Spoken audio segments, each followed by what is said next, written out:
তো এটা বাংলাদেশের জনগণ এবং উপরওয়ালাকে ধন্যবাদ যে এই ব্যর্থতা আমাদেরকে নিয়ে বের হইতে হয় নাই, ওরা একটা সফলতা নিয়ে আমরা বের হইতে পারছি বিশ্ববিদ্যালয় থেকে, যে সরকারের পতনটা ঘটতে পারছে এবং সেখানে আমাদের কিছুটা ভূমিকা ছিল।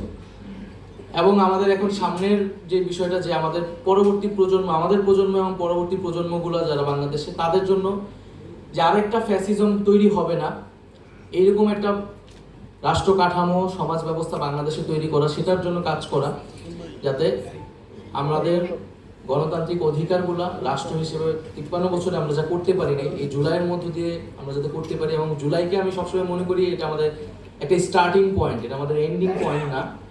আমরা জুলাই থেকে শিখেছি, জুলাই থেকে আমরা শুরু করেছি, এবং এই যে আমাদের জার্নিটা গণতান্ত্রিক লড়াই, এটা আমাদেরকে অব্যাহত রাখতে হবে। ধন্যবাদ সবাইকে। আসসালামু আলাইকুম।